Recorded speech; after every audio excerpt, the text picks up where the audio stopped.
Hello friends, once again you all are welcome to the world of physics by K.H. Kohli. આજના લેક્ચરની અંદર આપણે વિદ્યુત ક્ષેત્ર રેખાઓની વાત કરવાના છીએ. તો આજનો લેક્ચર એ માત્ર ને માત્ર વિદ્યુત ક્ષેત્ર રેખાઓ અને તેની લાક્ષણિકતાઓ જે NCERT બુકની અંદર અલગથી ટોપિક આપેલો છે. પરંતુ આપણે આ લેક્ચરની અંદર ઘણા બધા એવા નાના કન્સેપ્ટ જોવાના છીએ કે જેના પરથી અલગ પ્રકારે ક્વેશ્ચન્સ પૂછી શકાય. તો હવે આજના લેક્ચરની અંદર વિદ્યુત ક્ષેત્ર રેખાઓની આપણે વાત કરવાના છીએ. તો હવે આપણે શરૂઆત કરીએ વિદ્યુત ક્ષેત્ર રેખાઓ. સૌપ્રથમ વિદ્યુત ક્ષેત્ર રેખાઓ એ શું છે? ચલો તો ત્યાંથી આપણે આપણા લેક્ચરની શરૂઆત કરીશું. તો એની અંદર સૌથી પહેલો મુદ્દો આવશે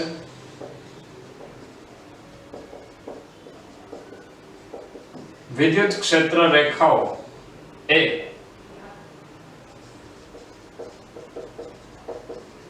અવકાશમાં દોરેલ એવો વક્ર છે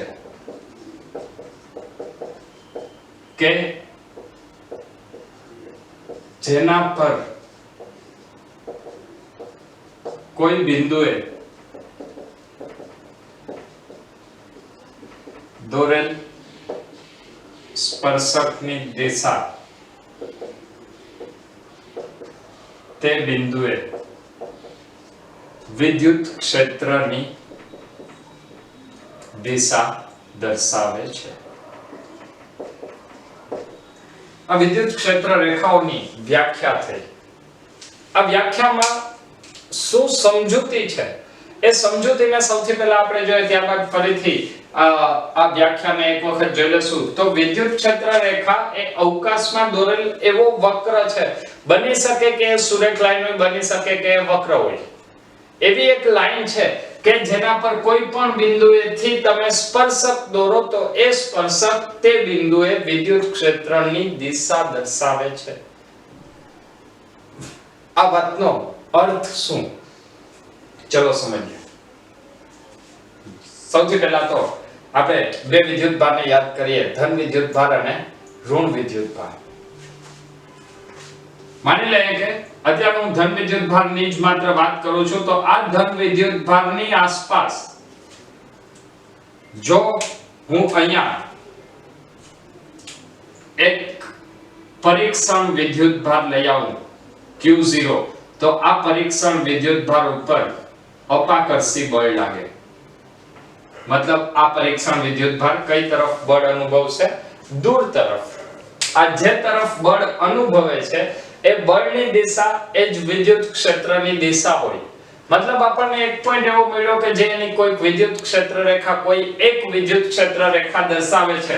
હવે શું કરવાનું? આ દિશામાં તમે ફરીથી બીજું એક બિંદુ લ્યો. એ બિંદુએ ફરીથી તમને કંઈક વિદ્યુતીય બળ મળશે. એની આગળ ફરીથી એક બિંદુ લ્યો, ફરીથી તમને કંઈક વિદ્યુતીય બળ મળશે. આનો મતલબ એવો થાય કે અહીંયા આપણે જે વાત કરીએ છીએ એ શેની વાત કરીએ છીએ? વિદ્યુત ક્ષેત્ર રેખા ખરેખર કેવી રીતે દોરી શકાય? તો કોઈ પણ વિદ્યુત ભારની બાજુમાં એક પરીક્ષણ વિદ્યુત ભાર. યાદ કરો, પરીક્ષણ વિદ્યુત ભાર એટલે ખૂબ જ નાનો વિદ્યુત ભાર, અથવા આને વધારે સારી રીતે કહેવું હોય તો પરીક્ષણ કરતા પણ આપણે શબ્દ વાપરશું કેવો વિદ્યુત ભાર? એકમ ધન વિદ્યુત ભાર. ક્લિયર? કેવો વિદ્યુત ભાર લઈ આવવાનો? એકમ ધન વિદ્યુત ભારને લઈ આવો ને એ વિદ્યુત ભાર જે તરફ બળ અનુભવે એ તરફ તમે એક આખી લાઈન દોરતા જાઓ. એ લાઈન તમને શું આપશે?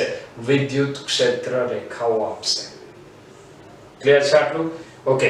આવી વિદ્યુત ક્ષેત્ર રેખાઓ ધન અને ઋણ વિદ્યુત ભાર માટે આપણે દોરીએ. તો સૌથી પહેલા ધન વિદ્યુત ભાર માટે વાત કરીએ કે ખરેખર વિદ્યુત ક્ષેત્ર રેખાઓ કેવી રીતે દોરવામાં આવે છે અને એના ઉપરથી કેવી રીતે અલગ પ્રકારની આકૃતિઓ દ્વારા ક્ષેત્ર રેખાઓને વર્ણવી શકાય. તો જો સૌથી પહેલી વાત કે આપણે ભણી ગયા છીએ કે વિદ્યુત ક્ષેત્ર રેખાઓ એ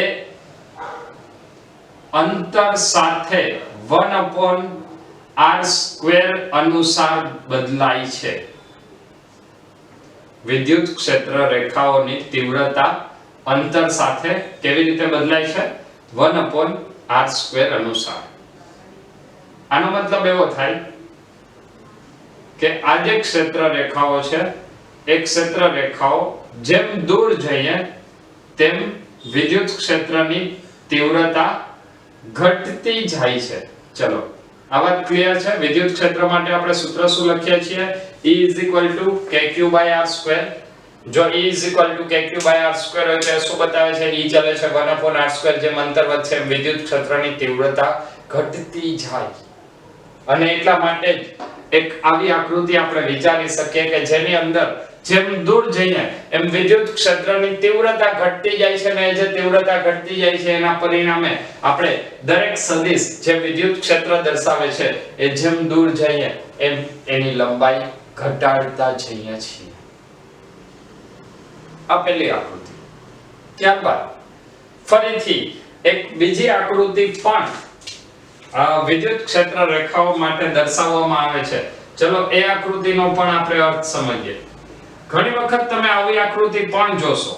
બંને આકૃતિઓ સાચી છે, પરંતુ આ જે બીજી આકૃતિ છે એ પહેલી આકૃતિનું જ થોડું મોડિફાઈડ સ્વરૂપ છે। શું બંનેમાં ફેરફાર છે અને શા માટે બંને સાચી છે તેની પણ આપણે હમણાં ચર્ચા કરીશું। વિદ્યુત ક્ષેત્ર રેખાઓ માટે ધન વિદ્યુતભાર છે તો ધન વિદ્યુતભારમાંથી ક્ષેત્ર રેખાઓ બહાર નીકળશે। તમે ઘણી વખત આ આકૃતિની બદલે આવી આકૃતિ જોઈ હશે, તો આ આકૃતિ આના કરતા વધારે સાચી છે।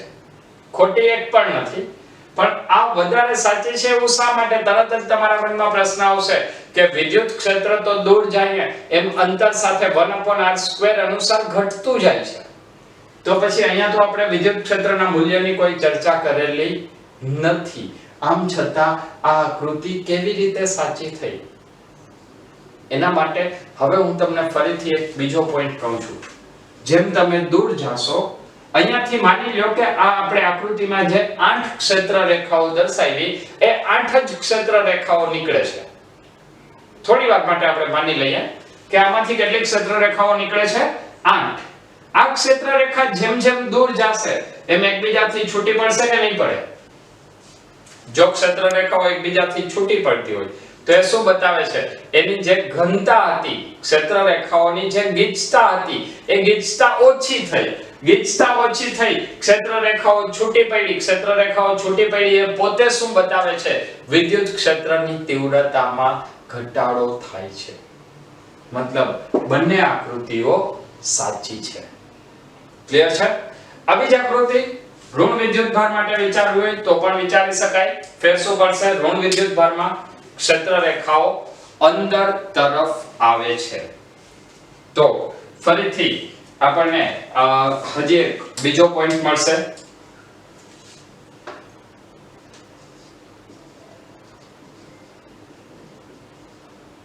ધન વિદ્યુતભાર ક્ષેત્ર રેખાઓ બહાર તરફ અને ઋણ વિદ્યુતભાર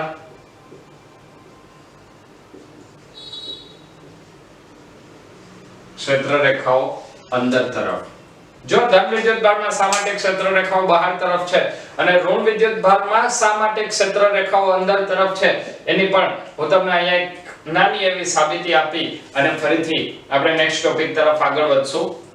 2 મિનિટ માટે માની લો કે અહીંયા એક ધન વિદ્યુતભાર છે। હવે જો તમે અહીંયા એક Q0 વિદ્યુતભારને લઈ આવો અથવા એક એકમ ધન વિદ્યુતભારને લઈ આવો તો આ એકમ ધન વિદ્યુતભાર આમાં અપાકર્ષણ બળ અનુભવે। અપાકર્ષણ બળ અનુભવે એનો મતલબ શું કે એ ક્ષેત્ર રેખાની કઈ દિશા બતાવે છે? બહાર તરફની। પરંતુ જો તમે અહીંયા એક ઋણ વિદ્યુતભાર લઈ આવો અને અહીંયા તમે એકમ ધન વિદ્યુતભારને લઈ આવશો તો આ એકમ ધન વિદ્યુતભાર શું અનુભવે? આકર્ષણ। આકર્ષણનો મતલબ એ વિદ્યુતભારની ક્ષેત્ર રેખાઓ કઈ દિશા દર્શાવે છે? વિદ્યુતભાર તરફની। આની આસપાસ તમે ગમે ત્યાં એકમ ધન વિદ્યુતભાર મૂકો, ચાહે કોઈ પણ જગ્યાએ મૂકો, અહીંયા મૂકો તો પણ અપાકર્ષણ, અહીંયા મૂકશો તો પણ અપાકર્ષણ, અહીંયા મૂકશો તો પણ અપાકર્ષણ. આ શું બતાવે છે? આમાં ક્ષેત્ર રેખાઓ બહાર નીકળવી જોઈએ. જ્યારે ઋણ વિદ્યુતભાર માટે તમે ગમે ત્યાં મૂકશો એની અંદર ક્ષેત્ર રેખાઓ પોતાની તરફ ખેંચાય છે. તો બીજો પોઈન્ટ મળશે, ધન વિદ્યુતભારમાં ક્ષેત્ર રેખાઓ હંમેશા બહાર તરફ અને ઋણ વિદ્યુતભારમાં ક્ષેત્ર રેખાઓ અંદર તરફ. આનો મતલબ એવો થાય કે વિદ્યુત ક્ષેત્ર રેખાઓ બીજા પોઈન્ટની અંદર જ હું કહું છું. અચ્છા ચલો ત્રીજો પોઈન્ટ લખી નાખીએ. વિદ્યુત ક્ષેત્ર રેખાઓ ધન વિદ્યુતભારથી શરૂ થઈ અને ઋણ વિદ્યુતભાર પર અંત પામે છે. વિદ્યુત ક્ષેત્ર રેખાઓ ધન વિદ્યુતભારથી શરૂ થઈ અને ઋણ વિદ્યુતભાર પર અંત પામે છે. આનો મતલબ માની લઈએ કે અહીંયા ધન વિદ્યુતભાર છે અને આ બાજુ ઋણ વિદ્યુતભાર છે, તો ધનમાંથી જે ક્ષેત્ર રેખાઓ બહાર નીકળતી હતી એ ક્ષેત્ર રેખાઓ ક્યાં જશે? ઋણમાં જશે. ચલો આ ક્લિયર છે? તો ક્ષેત્ર રેખાઓ ક્યાંથી શરૂ થાય? ધન વિદ્યુતભારથી અને ક્યાં બંધ થાય? મતલબ ક્યાં અંત પામશે? ઋણ વિદ્યુતભાર પર અંત પામે છે. ત્યાર પછીનો વિદ્યુત ક્ષેત્ર રેખાઓ માટેનો ચોથો મુદ્દો આવશે, ક્ષેત્ર રેખાઓ વિદ્યુત ક્ષેત્ર રેખાઓ. ક્ષેત્ર રેખા કરતા અહીંયા આપણે વિદ્યુત ક્ષેત્ર રેખાની વાત કરીએ છીએ.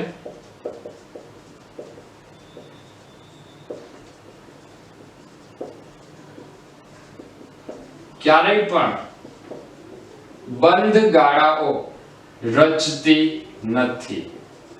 ચલો આનો અર્થ જોઈ લઈએ. વિદ્યુત ક્ષેત્ર રેખાઓ ક્યારેય પણ બંધ ગાળાઓ રચતી નથી. એનો અર્થ શું થાય?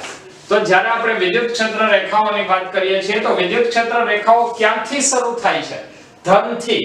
ક્યાં અંત પામે? ઋણ સુધી. આ વાત ક્લિયર છે? ધનથી શરૂ થાય, ધનમાંથી બહાર નીકળે, ઋણમાં અંત પામે. તો ક્યારેય બે વિદ્યુતભાર, એક ધન અને એક ઋણ, એ વિદ્યુતભાર એક જ બિંદુએ હોઈ શકે નહીં. જો બે વિદ્યુતભાર એક જ બિંદુએ ના હોય તો ધનમાંથી જે ક્ષેત્ર રેખાઓ બહાર નીકળી એ અંત ક્યાં પામવાની છે? ઋણમાં. તો એ ક્યારેય ધનમાંથી બહાર નીકળીને ધનમાં અંદર પ્રવેશી શકે નહીં. આનો મતલબ વિદ્યુત ક્ષેત્ર રેખાઓ ક્યારેય પણ બંધ ગાળાઓ રચી શકતી નથી. ક્લિયર છે? આપણે આ લખો પોઈન્ટ નંબર 4, વિદ્યુત ક્ષેત્ર રેખાઓ ક્યારેય પણ બંધ ગાળાઓ રચતી નથી. આની અંદર જ હજી એક પોઈન્ટ લખી દઈએ કે જો એક જ વિદ્યુતભાર માટે વાત કરીએ અથવા તો એક જ વિદ્યુતભાર માટે વિચારીએ તો તેની ક્ષેત્ર રેખાઓ અનંત અંતર સુધી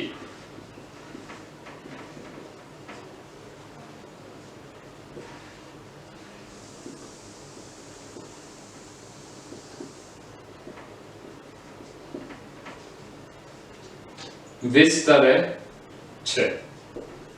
આનો મતલબ કે વિદ્યુત ક્ષેત્ર એ અનંત અંતર સુધી અસ્તિત્વ ધરાવે છે. આ વિદ્યુત ક્ષેત્ર રેખાઓની વાત થઈ. ત્યારબાદ હજી એક અગત્યનો મુદ્દો આવશે કે જેના ઉપરથી ફરીથી આપણે એક પરિણામ મેળવવાના છીએ અને એ પોઈન્ટ આવશે વિદ્યુત ક્ષેત્ર રેખાઓની સંખ્યા.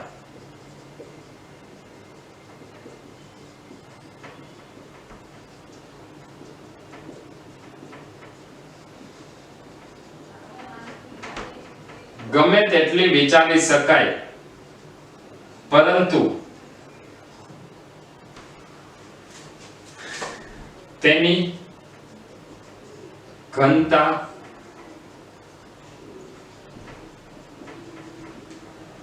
સમાન જ, તેની ઘનતા દરેક વખતે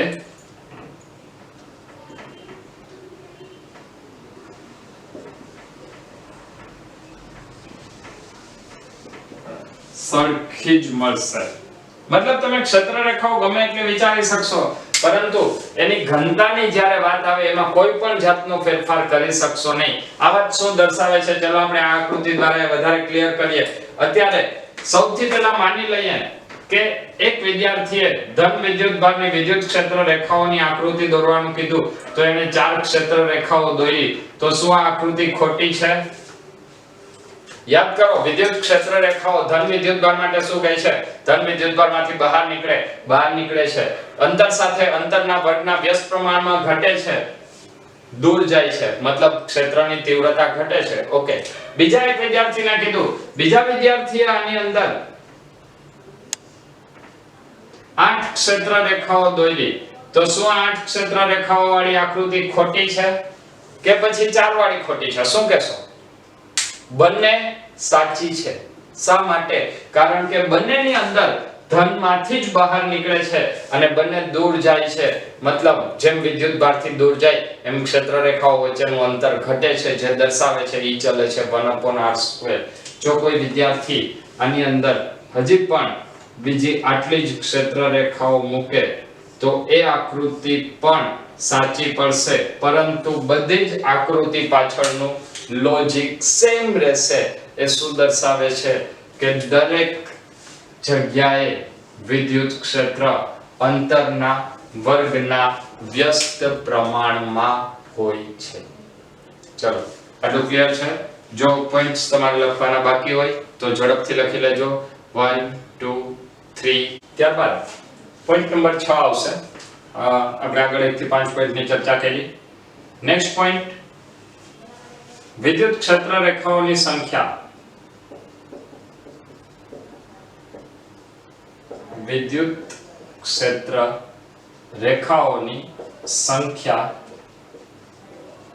એ વિદ્યુત ભારના મૂલ્યના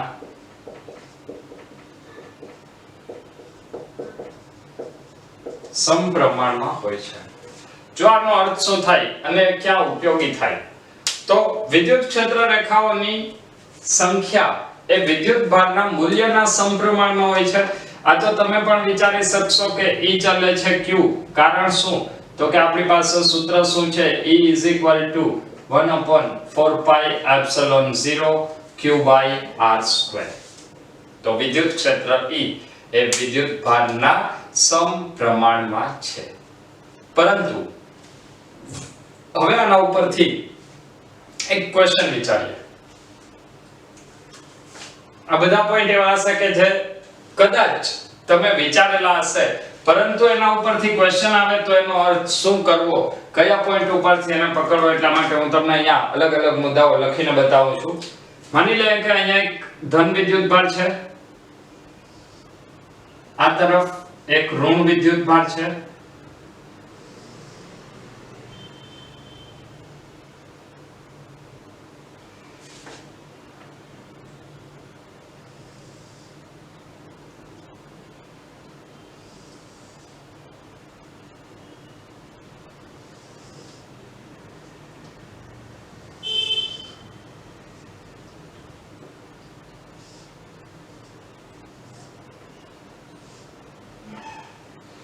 અહીંયા ધન વિદ્યુતભાર અને ઋણ વિદ્યુતભાર માટે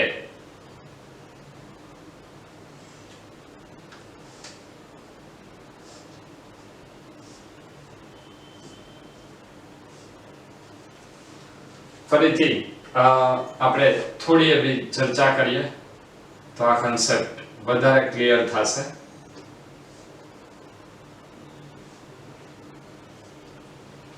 આ આકૃતિની અંદર તમને એવું પૂછેલું હોય કે બંને વિદ્યુતભારોનો ગુણોત્તર શોધો. દાખલા તરીકે આને હું વિદ્યુતભાર Q1 કહું છું અને આને હું વિદ્યુતભાર Q2 કહું છું. તો તમને એવું પૂછેલું હોય કે Q1/Q2 કેટલા થાય, તો એ કેવી રીતે ખબર પડશે? સૌથી પહેલા તો માની લે કે અહીંયા તમને વિદ્યુતભાર પણ કંઈ આપેલો નથી, તો શું કરવાનું? તો સૌથી પહેલા તો એ નક્કી કરો કે જેમાંથી ક્ષેત્ર રેખાઓ બહાર નીકળે એ ધન, જેમાં ક્ષેત્ર રેખાઓ અંદર પ્રવેશે એ ઋણ હોય. હવે વિદ્યુત ક્ષેત્ર એ વિદ્યુત ભારના સમપ્રમાણમાં છે. આનો મતલબ એવો થાય કે વિદ્યુત ભાર જેમ મોટો થાય એમ વિદ્યુત ક્ષેત્ર વધતું જાય. વિદ્યુત ભાર બમણો તો વિદ્યુત ક્ષેત્ર 2 ગણો. વિદ્યુત ક્ષેત્ર 2 ગણો એનો મતલબ વિદ્યુત ક્ષેત્ર રેખાઓની સંખ્યા 2 ગણી. અહીંયા જુઓ વિદ્યુત ક્ષેત્ર રેખાઓ કેટલી બહાર નીકળે છે 1 2 3 4 5 6 7 8. આની અંદર કેટલી ક્ષેત્ર રેખાઓ બહાર નીકળે છે તમે ગણશો તો એ 16 થશે. આનો મતલબ કે Q1 માંથી ક્ષેત્ર રેખાઓ બહાર નીકળી એટલે એનું મૂલ્ય ધન અને Q2 માંથી ક્ષેત્ર રેખાઓ અંદર પ્રવેશે છે એનું મૂલ્ય ઋણ. પરંતુ Q1 ની ક્ષેત્ર રેખા કરતા Q2 ની ક્ષેત્ર રેખાઓ બમણી છે તો એનું પરિણામ શું? Q1 Q2 2Q1. માત્ર મૂલ્ય અને નિશાની સાથે વાત કરીએ તો Q1 Q2 Q1 Q2 Q1 Q2 1/2 અને નિશાની કેવી આવશે? માઈનસ. માઈનસની નિશાની શા માટે? કારણ કે એક વિદ્યુત ભાર ધન છે અને એક વિદ્યુત ભાર ઋણ છે. ચલો તો આટલું ક્લિયર છે. વિદ્યુત ક્ષેત્ર રેખાઓની સંખ્યા એ વિદ્યુત ભારના મૂલ્યના સમપ્રમાણમાં હોય છે. ત્યારબાદ એના પછીનો પોઈન્ટ, વિદ્યુત ક્ષેત્ર રેખાઓ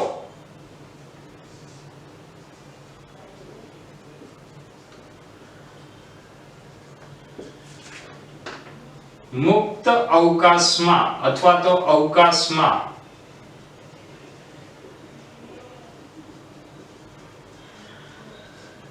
હંમેશા સમમિતિ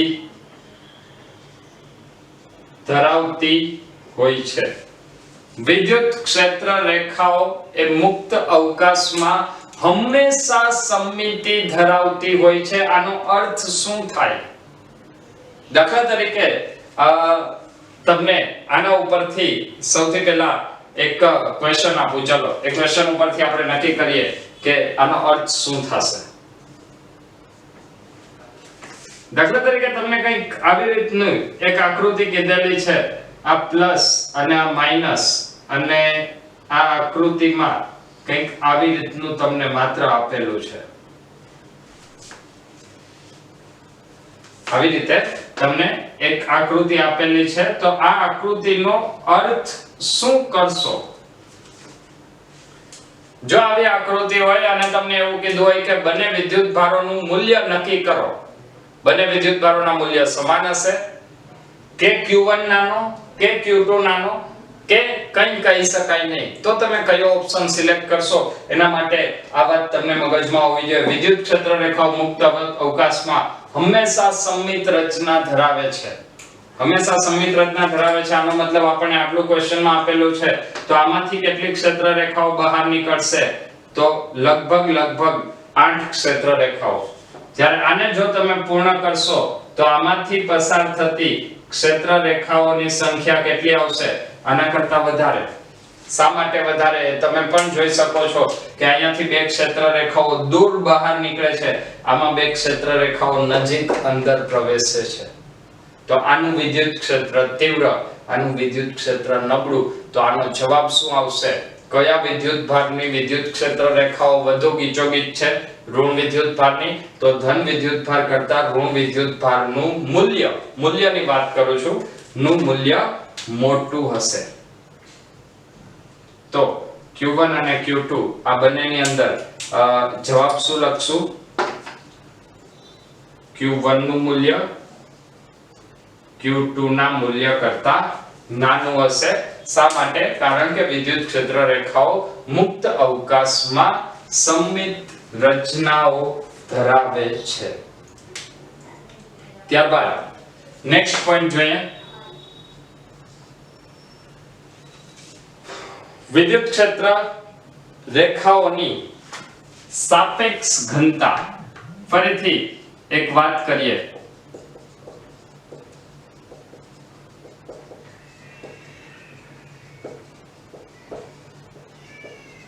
વિદ્યુત ક્ષેત્ર રેખાઓની સાપેક્ષ ઘનતા એ વિદ્યુત ક્ષેત્રની તીવ્રતા આપે છે। જે આપણે આગળ પણ વાત કરી લીધી છે કે વિદ્યુત ક્ષેત્ર રેખાઓની સાપેક્ષ ઘનતા એ વિદ્યુત ક્ષેત્રની તીવ્રતા આપે છે। જો એ વિદ્યુત ક્ષેત્રની તીવ્રતા આપતું હોય તો આનો અર્થ શું થાય? દાખલા તરીકે ત્રણ અલગ અલગ બિંદુએ તમને વિદ્યુત ક્ષેત્ર દર્શાવેલું હોય।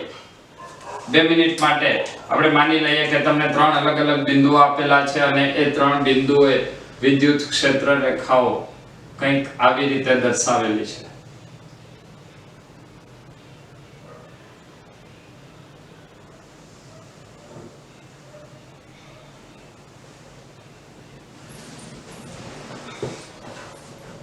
ચલો અહીંયા જો આપણે ત્રણ બિંદુઓ લઈ લઈએ તો એ ત્રણ બિંદુએ વિદ્યુત ક્ષેત્ર વિશે તમે શું કહી શકો? અહીંયા હું કહી દઉં છું બિંદુ A એટલે ત્યાં વિદ્યુત ક્ષેત્ર EA, આ બિંદુએ વિદ્યુત ક્ષેત્ર EB, આ બિંદુએ વિદ્યુત ક્ષેત્ર EC। તો અહીંયા C બિંદુએ વિદ્યુત ક્ષેત્ર રેખાઓ ખૂબ જ નજીક છે, B બિંદુએ ખૂબ જ દૂર છે। એનો મતલબ કે એ બિંદુનું વિદ્યુત ક્ષેત્ર એ C કરતા નબળું અને B કરતા પ્રબળ છે, અથવા સૌથી વધારે તીવ્ર વિદ્યુત ક્ષેત્ર કોનું? C બિંદુનું, ત્યારબાદ A અને ત્યારબાદ B। તો આ આવશે વિદ્યુત ક્ષેત્ર રેખાઓની સાપેક્ષ ઘનતા એ વિદ્યુત ક્ષેત્રની તીવ્રતા દર્શાવે છે। ત્યાર પછીનો પોઈન્ટ આવશે વિદ્યુત ક્ષેત્ર રેખાઓ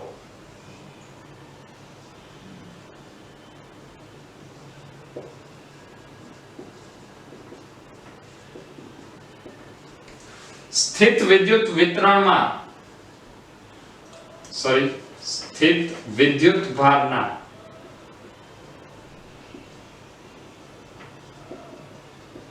વિતરણમાં ક્ષેત્ર રેખાઓ હંમેશા પૃષ્ઠને લંબ હોય છે। સ્થિત વિદ્યુત ભાર વિતરણમાં ક્ષેત્ર રેખાઓ હંમેશા પૃષ્ઠને લંબ હોય છે। આવું શાના પરથી કહી શકાય? તો એના માટે ફરીથી આપણે એક સપાટી વિચારીએ। દાખલા તરીકે આવી એક સપાટી છે, અહીંયા ઘણા બધા વિદ્યુત ભારો આવેલા છે।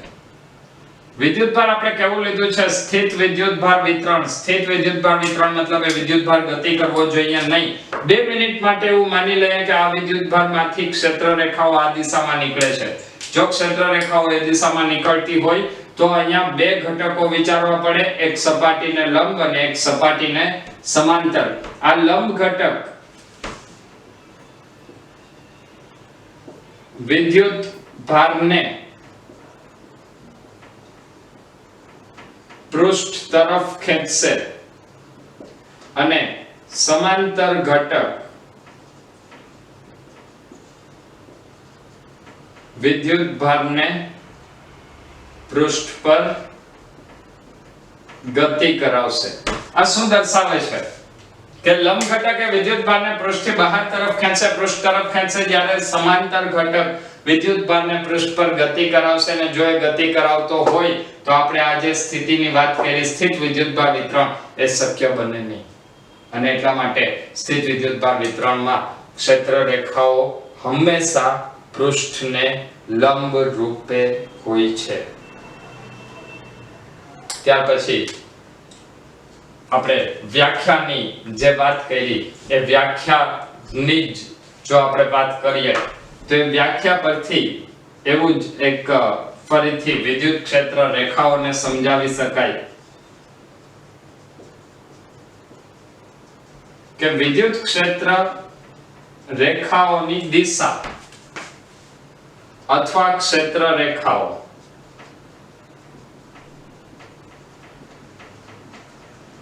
એ એકમ ધન વિદ્યુત ભાર પર લાગતું બળ સૂચવે છે અથવા દર્શાવે છે મતલબ એ બળ કઈ દિશામાં લાગશે અને એ બળ કઈ દિશામાં અને અંદર કે બહાર એ દર્શાવે છે તો એના માટે વિદ્યુત ક્ષેત્ર રેખાઓની દિશા એ ક્ષેત્ર રેખાઓમાં અથવા વિદ્યુત ક્ષેત્ર રેખાની દિશા એ એકમ ધન વિદ્યુત ભાર પર લાગતું બળ સૂચવે છે ચલો ક્લિયર છે આટલું આટલા પોઈન્ટ ફરીથી આ વિડિયો પોઝ કરીને લખી લેજો 1 2 3 ત્યારબાદ તેના પછીનો પોઈન્ટ નંબર જે આવતો એ તમે લખી નાખજો લગભગ 11 નો છે ઓકે બે વિદ્યુત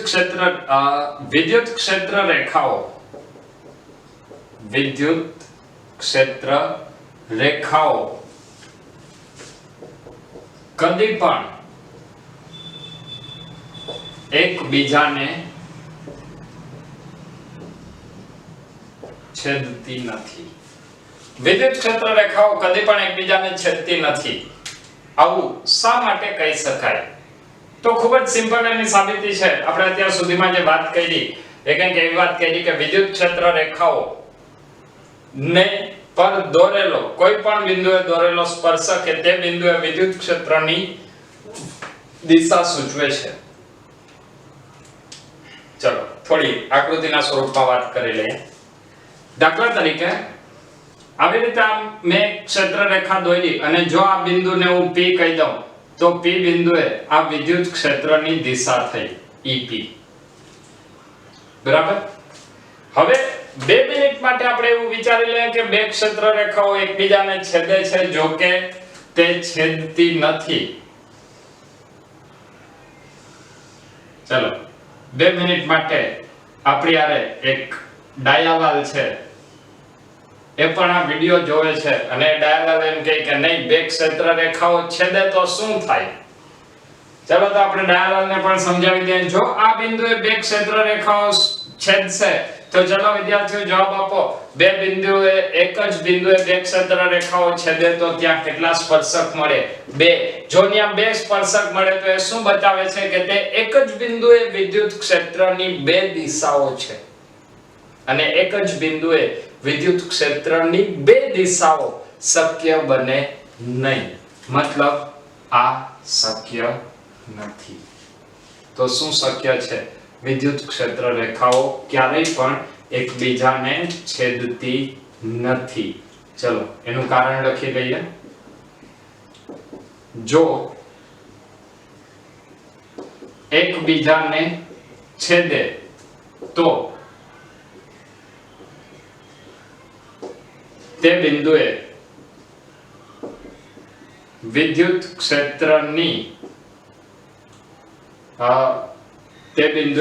ક્ષેત્રની બે દિશાઓ મળે છે જે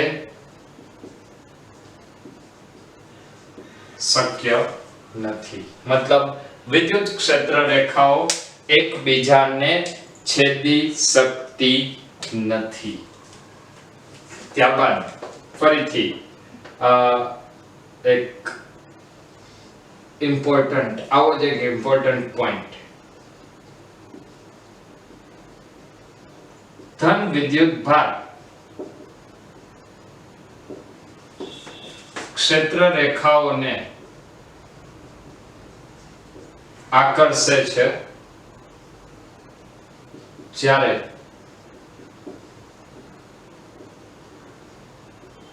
ઋણ વિદ્યુત ભાર અપાકર્ષે છે ધન વિદ્યુત ભાર એ ક્ષેત્ર રેખાઓને અપાકર્ષે છે સોરી ઊંધું લખાઈ ગયું થોડી પ્રિન્ટિંગ મિસ્ટેક છે કરેક્ટ કરી લે ધન વિદ્યુત ભાર એ ક્ષેત્ર રેખાઓને અપાકર્ષે છે જ્યારે ઋણ વિદ્યુત ભાર ક્ષેત્ર રેખાઓને આકર્ષે છે ચલો જોઈ લઈએ આનો મતલબ શું થાય ધન વિદ્યુત ભાર ક્ષેત્ર રેખાઓને અપાકર્ષે અને ઋણ વિદ્યુત ભાર ક્ષેત્ર રેખાઓને આકર્ષે માની લઈએ કે શરૂઆતમાં કંઈક આવી રીતે ક્ષેત્ર રેખાઓ હતી. જો શરૂઆતમાં આવી રીતે ક્ષેત્ર રેખાઓ હોય તો આ ક્ષેત્ર રેખાઓમાં હવે તમે વચ્ચે અહીંયા એક ધન વિદ્યુતભાર મૂકો. કેવો વિદ્યુતભાર? ધન વિદ્યુતભાર. તો ધન વિદ્યુતભારની વૃત્તિ શું છે? ક્ષેત્ર રેખાઓને બહાર કાઢવાની. મતલબ આ વિદ્યુતભાર એની પોતાની ક્ષેત્ર રેખાઓને બહાર કાઢશે અને જો એની પોતાની ક્ષેત્ર રેખાઓને બહાર કાઢે તો હવે આ ક્ષેત્ર રેખાઓ જે મૂળ સ્થિતિમાં હતી ત્યાંથી થોડી દૂર જશે. ક્લિયર છે આટલી વાત? તો આના પરથી આપણે કહી શકીએ કે ધન વિદ્યુતભાર એ ક્ષેત્ર રેખાઓને અપાકર્ષે છે. આનાથી એક્ઝેક્ટ ઊંધું રિઝલ્ટ ઋણ વિદ્યુતભારમાં આવશે. જો ઋણ વિદ્યુતભાર હોય અને અહીંયાથી આમ ક્ષેત્ર રેખાઓ પસાર થતી હોય તો એ ક્ષેત્ર રેખાઓ બધી ઋણમાં અંદર પ્રવેશે. એનો મતલબ ઋણ વિદ્યુતભાર ક્ષેત્ર રેખાઓને આકર્ષે છે. ત્યારબાદ ફરીથી 13મો પોઈન્ટ એ સમાન વિદ્યુત ક્ષેત્રની વ્યાખ્યા આપે છે. સમાન વિદ્યુત ક્ષેત્ર એટલે શું? તો જે વિદ્યુત ક્ષેત્રમાં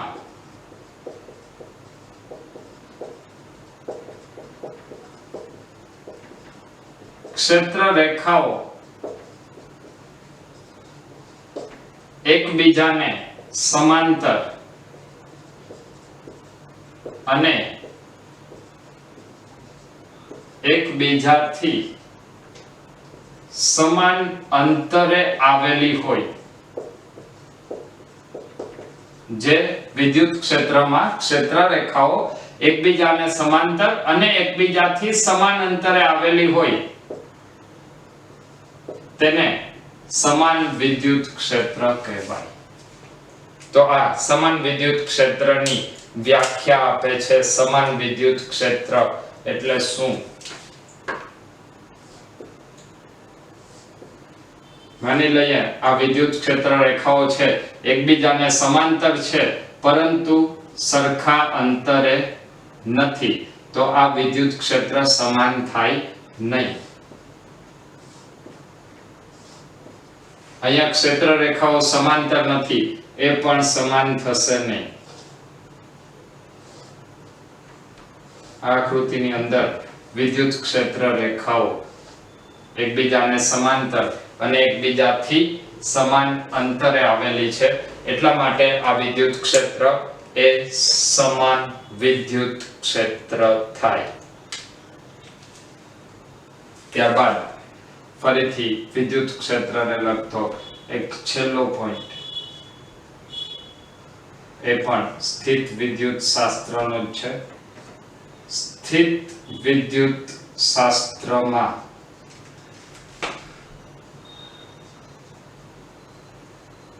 સુવાહકની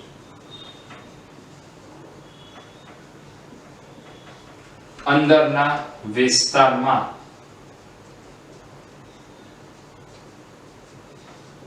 વિદ્યુત ક્ષેત્ર હંમેશા શૂન્ય હોય છે. સુવાહકની અંદરના વિસ્તારમાં વિદ્યુત ક્ષેત્ર હંમેશા શૂન્ય હોય છે.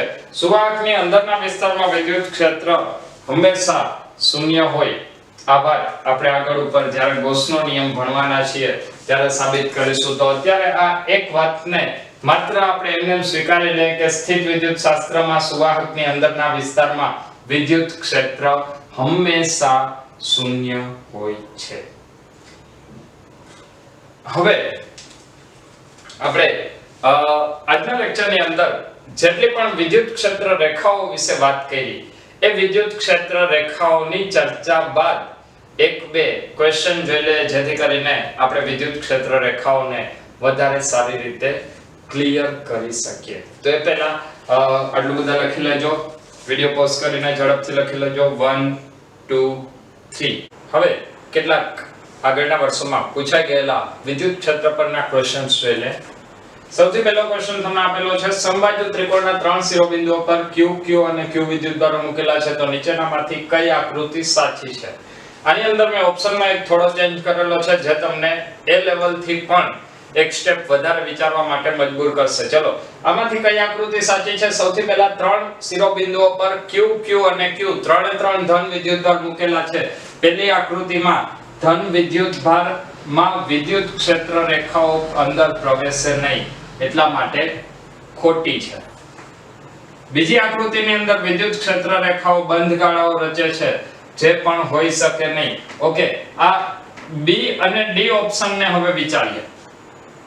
જો B અને D બંનેની અંદર ધન વિદ્યુતભારમાંથી ક્ષેત્ર રેખાઓ બહાર નીકળે છે, બંનેની અંદર ક્ષેત્ર રેખાઓ એકબીજાને છેદતી નથી, તો જવાબ શું આવશે? B અને D. બની શકે કે મલ્ટી ઓપ્શન સાચા હોય, તો શું જવાબ લખશો આની અંદર? B અને D બંને સાચા નથી. શા માટે? ચલો, મેં તમને હમણાં જ કીધું હતું કે વિદ્યુત ક્ષેત્ર રેખાઓની સંખ્યા એ વિદ્યુત ભારના સમપ્રમાણમાં હોય છે. અહીંયા જુઓ 1 2 3 4 5 1 2 3 4 5 6 7 1 2 3 4 5 આની અંદર બધે 5 5 છે. મતલબ આમાં વિદ્યુત ભારનું મૂલ્ય આ બંને જેટલું નથી, એટલે આ આકૃતિ સાચી થાય. આપણો જવાબ શું આવશે? D.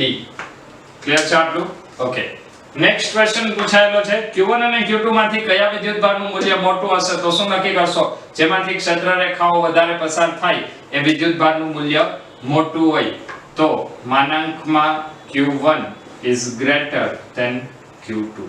ક્લિયર છે? ત્યારબાદ જોડતી રેખા પરના કયા બિંદુએ વિદ્યુત ક્ષેત્ર શૂન્ય હશે? તો આ વિદ્યુતભારો સજાતીય છે કે વિજાતીય? તો Q1 ધન છે, Q2 ઋણ છે. વિજાતીય છે તો વચ્ચે વિદ્યુત ક્ષેત્ર શૂન્ય હોઈ શકે નહીં. બંનેમાંથી નાનું મૂલ્ય કેનું છે? Q2 નું. તો જે વિદ્યુતભાર તરફ નાનું મૂલ્ય હશે